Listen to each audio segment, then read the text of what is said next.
Es hermoso estar de vuelta en California tras 6 meses de viajes. Y es hermoso estar de vuelta en la iglesia de Menton, donde tantos fines de semana hemos pasado en los últimos 20 años. Gracias por invitarnos una vez más.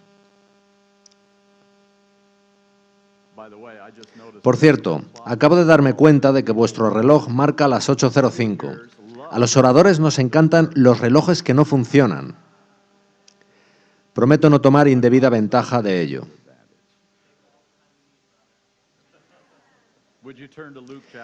Id por favor conmigo al capítulo 12 de Lucas.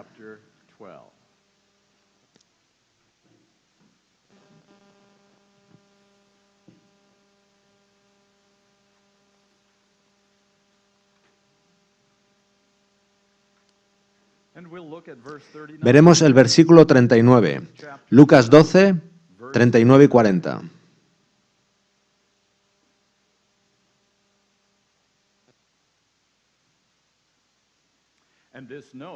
Pero sabed esto, que si supiese el padre de familia a qué hora el ladrón había de venir, velaría ciertamente y no dejaría minar su casa. Vosotros, pues, también estad preparados, porque a la hora que no penséis, el Hijo del Hombre vendrá. Ahora, ¿cómo podría esto referirse a adventistas del séptimo día? Que seamos sorprendidos con todo lo que sabemos acerca de leyes dominicales, con todo lo que sabemos sobre el cierre del tiempo de gracia y las 7 plagas. ¿Seremos sorprendidos cuando Jesús venga? Pero quizás la experiencia del ladrón en la noche descrita por Jesús no se refiere en absoluto a su segunda venida. Hay 2 venidas de Jesús. Vino ya por primera vez y va a venir la segunda. Y hay 2 venidas del Espíritu Santo, ¿verdad? Vino sobre los apóstoles y vendrá de nuevo con gran poder. ¿Podría ser eso lo que nos encontrase desprevenidos, como un ladrón en la noche? Yo creo firmemente que la preparación para el derramamiento del Espíritu Santo sobre nosotros para recibir el sello de Dios y la lluvia tardía ha de ser nuestra mayor prioridad, pues sin ese sello no estaremos listos para la segunda venida de Cristo. Podría ser eso lo que nos encontrase desprevenidos. Por tanto, ¿cómo podríamos evitar que la crisis que se avecina sobre este mundo nos sorprendiese como ladrón en la noche? Quiero compartir con vosotros un par de citas que pueden resultaros muy sorprendentes si nunca las escuchasteis antes. El deseado de todas las gentes, página 634. Si la Iglesia de Cristo hubiera llevado a cabo la obra señalada, el Señor Jesús habría venido a la tierra en poder y gran gloria. Ahora, el deseado de todas las gentes fue escrito antes del año 1900, y ella nos dice aquí que si nosotros, nuestros antepasados en la Iglesia Adventista del Séptimo Día, hubiéramos realizado nuestra tarea, Jesús habría venido antes del año 1900. Veamos ahora en el Evangelismo, página 696, la otra cara de la moneda. La incredulidad, la mundanalidad, la falta de consagración y las contiendas entre el profeso pueblo de Dios nos han mantenido en este mundo de pecado y tristeza tantos años. Así que, ¿por qué estamos aún aquí en este sábado en la iglesia de Menton? Leo aquí que es por incredulidad, mundanalidad, falta de consagración y contiendas por lo que aún estamos aquí. Si pudiese remediarse esto, no estaríamos aquí por más tiempo. En cualquier caso, ¿cuál es la razón de la existencia de la Iglesia Adventista del Séptimo Día? Leámoslo en el capítulo 7 de Apocalipsis. Aquí se encuentra la misión de la Iglesia Adventista del Séptimo Día.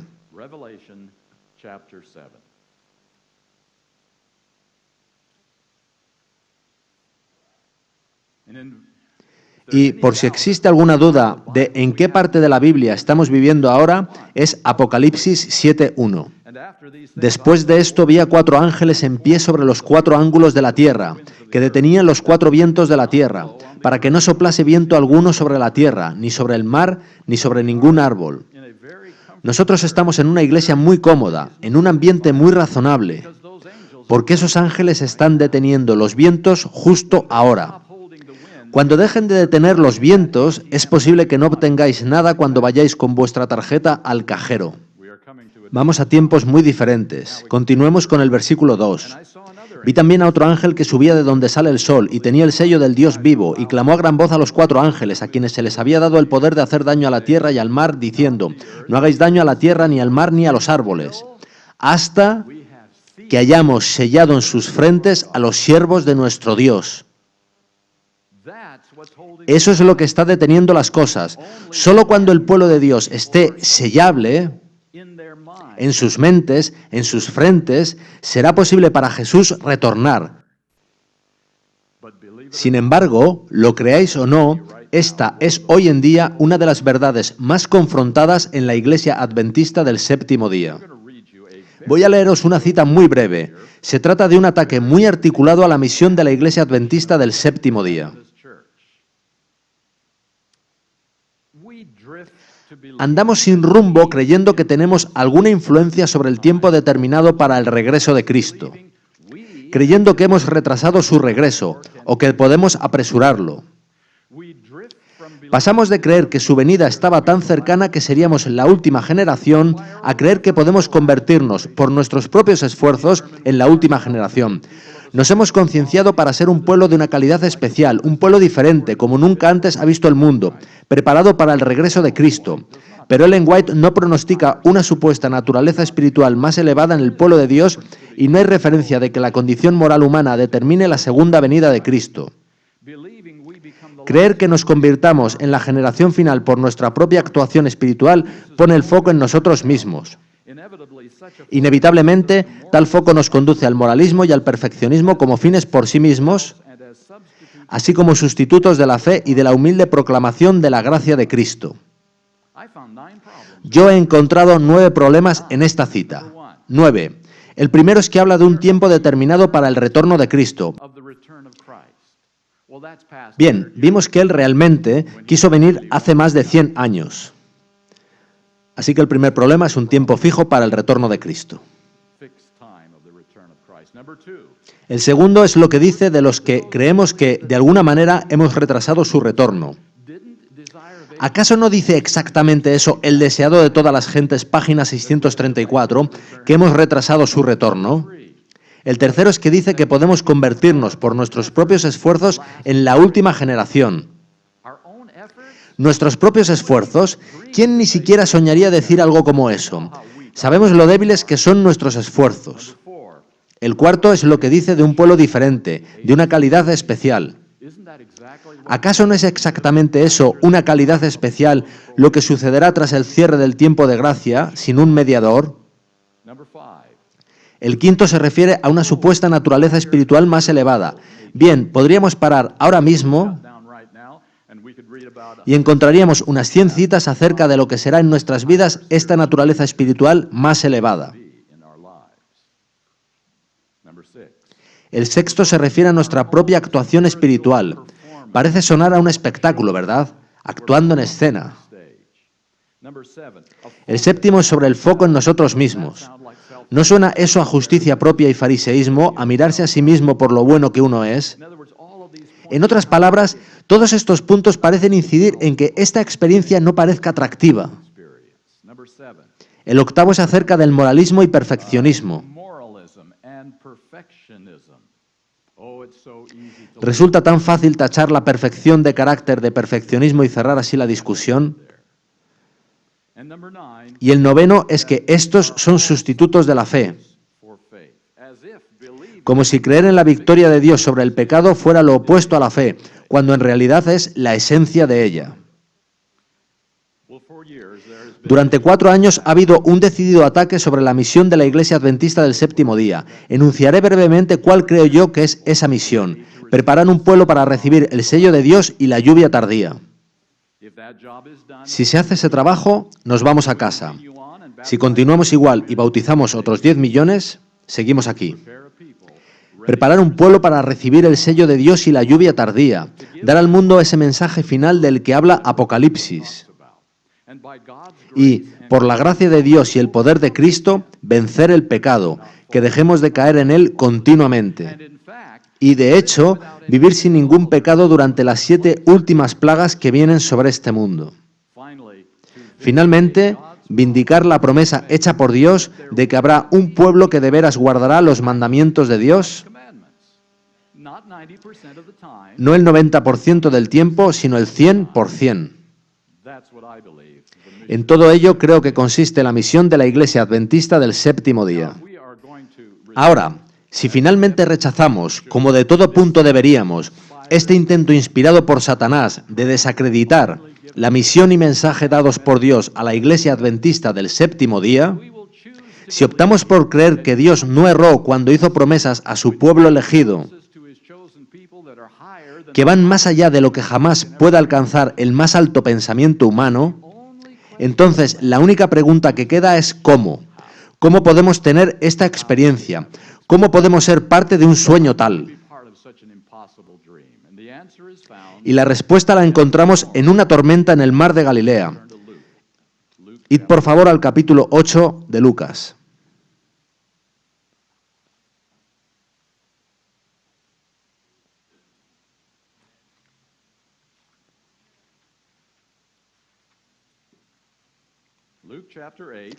Lucas capítulo 8 y veremos el versículo 24. ¿Conocéis la historia?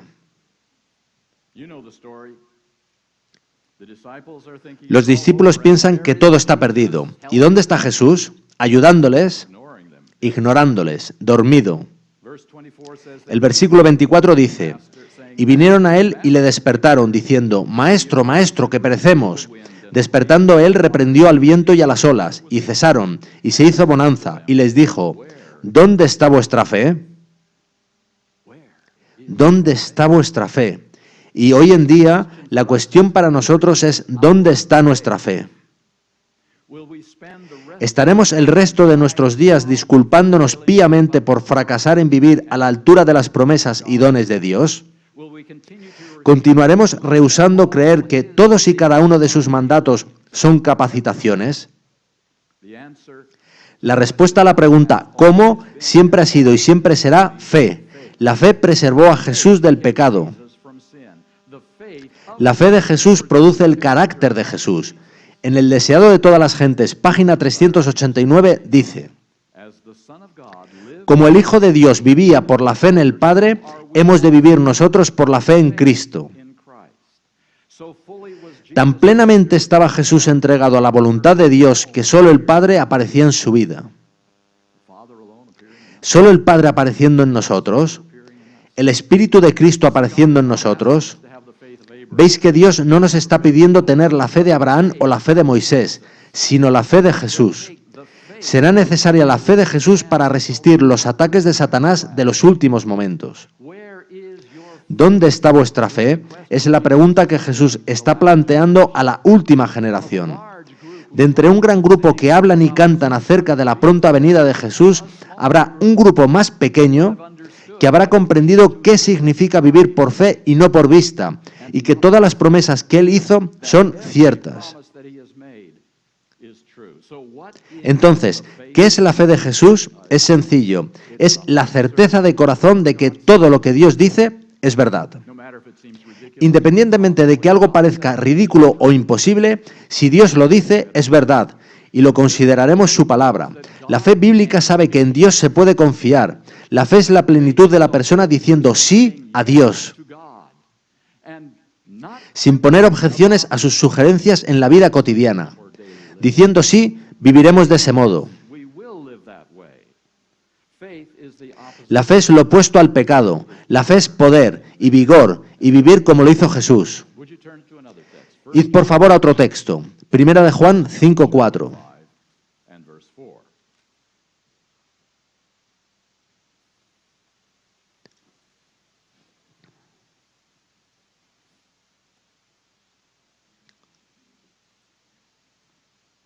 Dice así.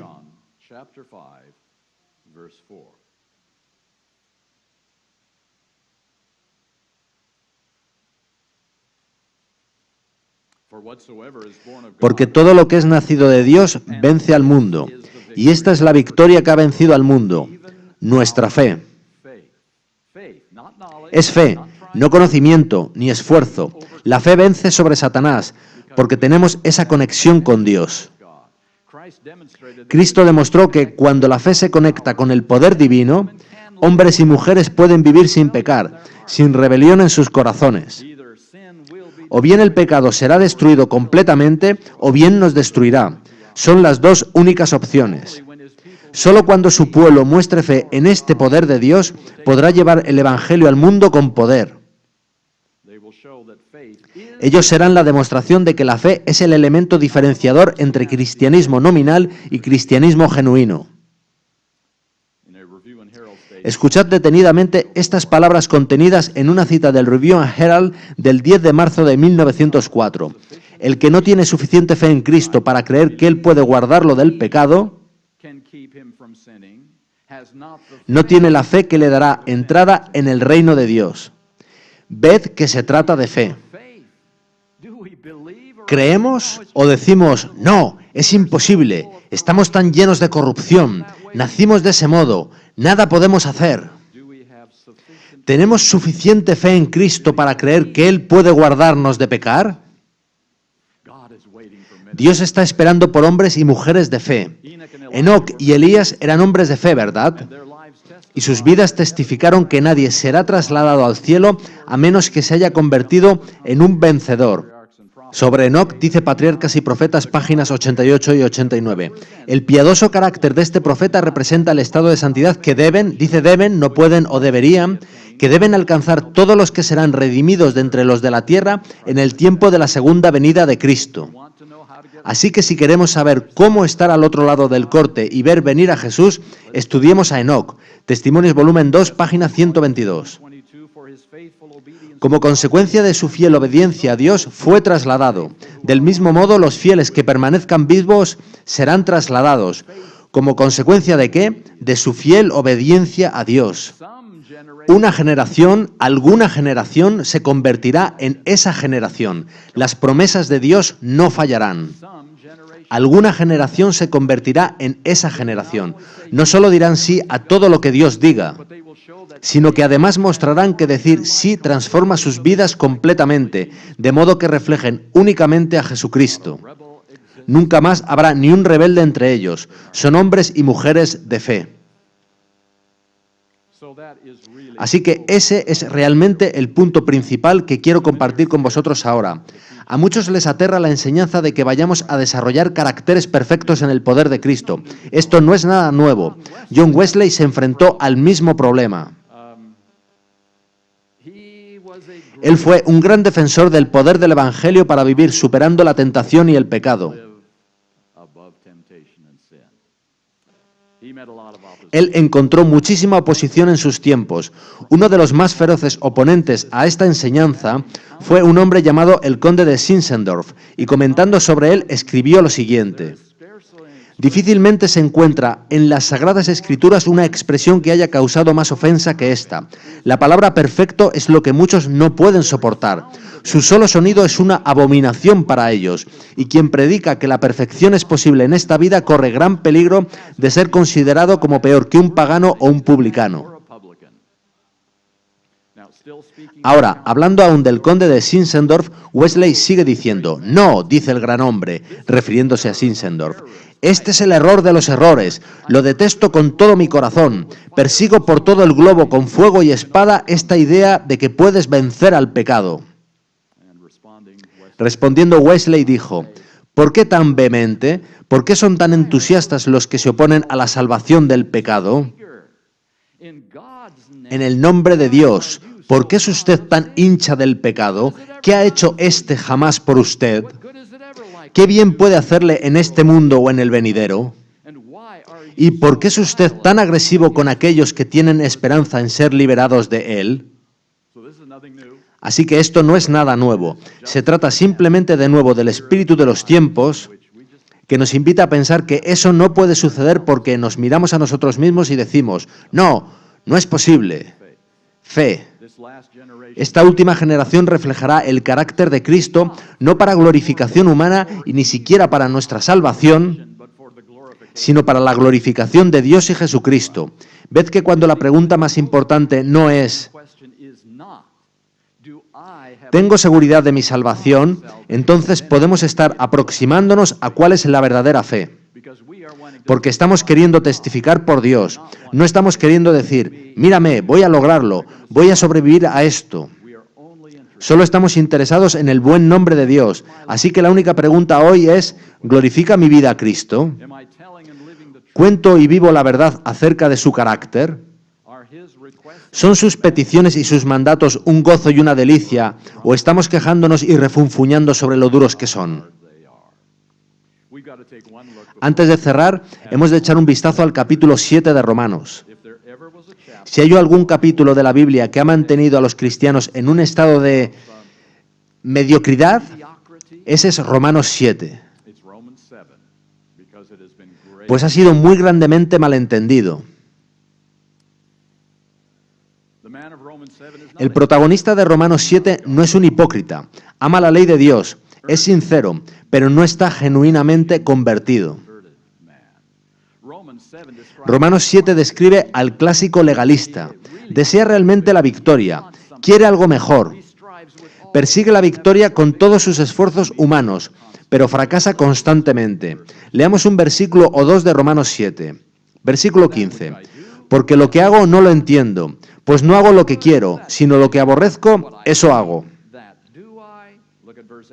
Fijaos en los versículos 18 y 19. Y yo sé que en mí, esto es, en mi carne no mora el bien, porque el querer el bien está en mí, pero no el hacerlo. Porque no hago el bien que quiero, sino el mal que no quiero, eso hago. ¿Lo ves? Así será hasta que Jesús venga. Bien, eso es lo que la mayoría de cristianos dicen y creen. Comparemos. Dejad marcado Romanos 7. Volveremos ahí. Id a Gálatas 2. Leamos primero, antes de ir a Gálatas 2, Romanos 7, 17.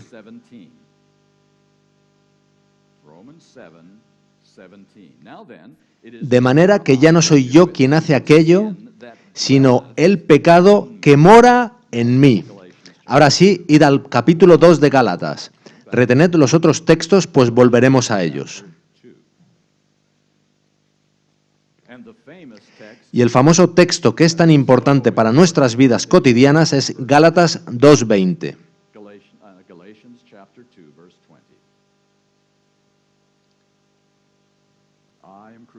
Con Cristo estoy juntamente crucificado, y ya no vivo yo, mas vive Cristo. ¿Dónde? En mí.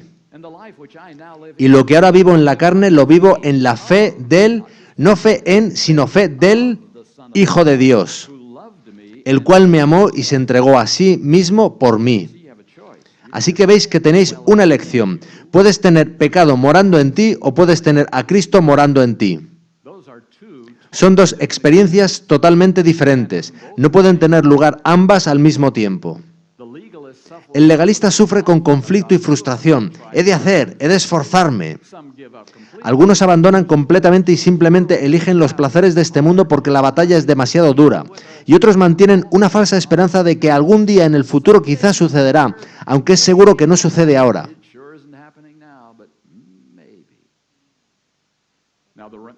Ahora bien, el hombre de Romanos 7 hace la pregunta correcta cuando dice, ¿quién me librará de este cuerpo de muerte? En verdad planteó una buena pregunta y la respuesta fue inmediata, ¿verdad? Gracias doy a Dios por Jesucristo, Señor nuestro. El hombre de Romanos 7, fijaos detenidamente al leer el pasaje completo, se declara a sí mismo carnal y vendido al pecado. Y Pablo indica que la mente carnal es enemistad hacia Dios, odio hacia Dios.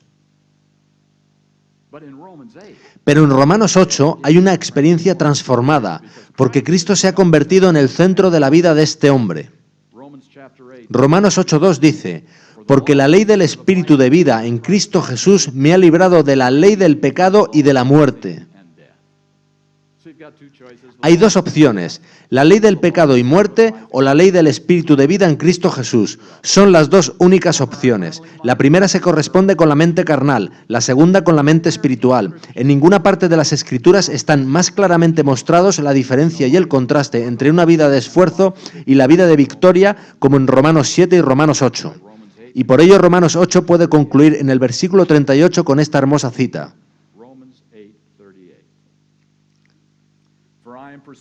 Por lo cual estoy seguro de que ni la muerte, ni la vida, ni ángeles, ni principados, ni potestades, ni lo presente, ni lo porvenir, ni lo alto, ni lo profundo, ni ninguna otra cosa creada, nos podrá separar del amor de Dios que es en Cristo Jesús, Señor nuestro.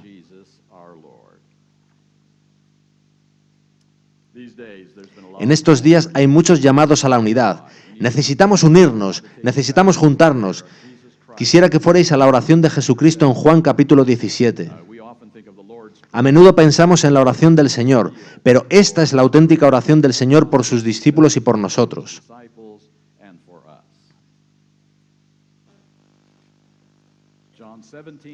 Juan 17, 17 dice, santifícalos en tu verdad, tu palabra es verdad.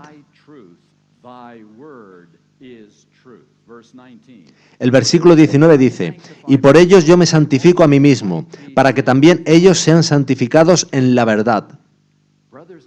Hermanos y hermanas, no habrá unidad hasta que el pueblo de Dios sea santificado.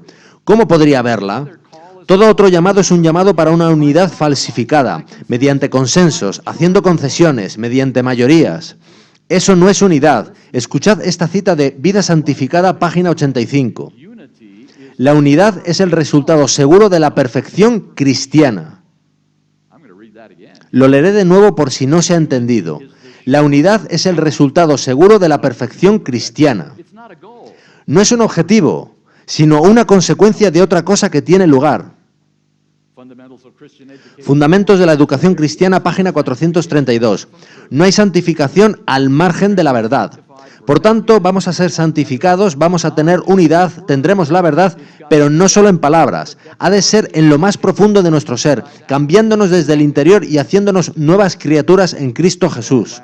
Y nuestro último texto esta mañana está en Efesios 4.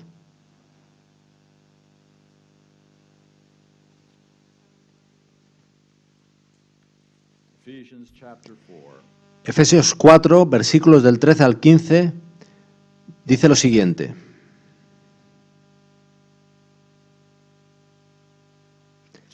Hasta que todos lleguemos a la unidad de la fe y del conocimiento del Hijo de Dios, a un varón perfecto, a la medida de la estatura de la plenitud de Cristo, para que ya no seamos niños fluctuantes, llevados por doquiera de todo viento de doctrina por estratagema de hombres que para engañar emplean con astucia las artimañas del error. Todo eso lo tenemos hoy en día alrededor nuestro e incluso en nuestro interior. Sino que siguiendo la verdad en amor, crezcamos en todo en aquel que es la cabeza, esto es, Cristo. No existe otro modo de apresurar la venida de Cristo. Y creedme, hermanos y hermanas, necesitamos poner fin al retraso. El mensaje del santuario está concebido para conducir a justificación y santificación, borrado de los pecados, y la unión en Cristo Jesús de hombres y mujeres que creen cada promesa hecha por Dios, por imposible que pueda sonar. Y lo único que añadiré a eso es, aún así, ven Señor Jesús. Para cerrar, escucharemos el famoso himno, La fe es la victoria.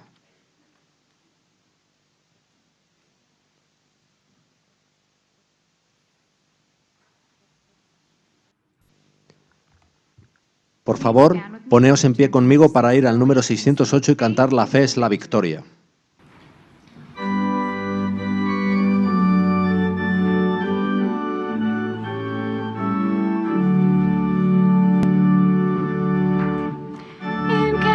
Along the hills of light, ye Christian soldiers rise, and press the battle ere the night shall veil the glowing skies.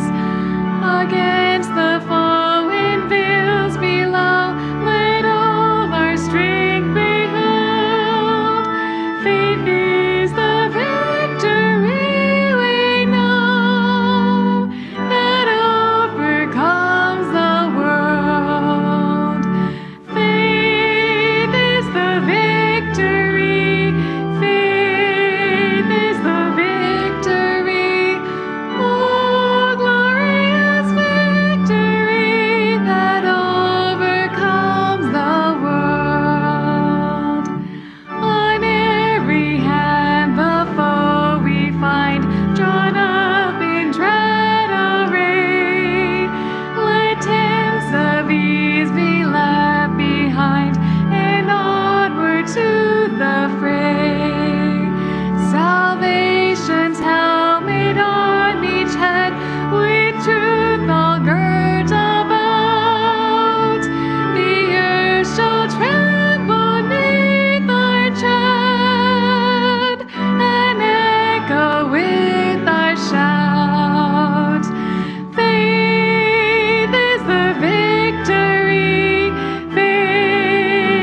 Amen.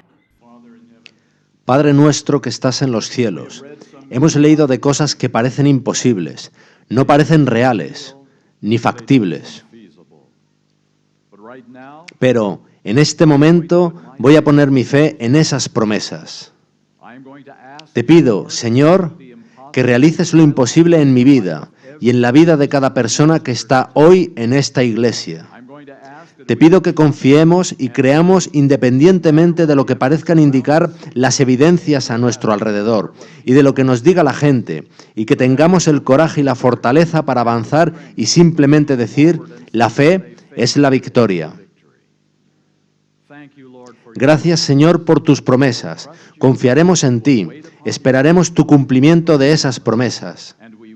Queremos ser esa generación que marche derecho a tu reino, sin tener que caminar por las aguas de la muerte. Y es en el nombre de Jesús que lo pedimos. Amén.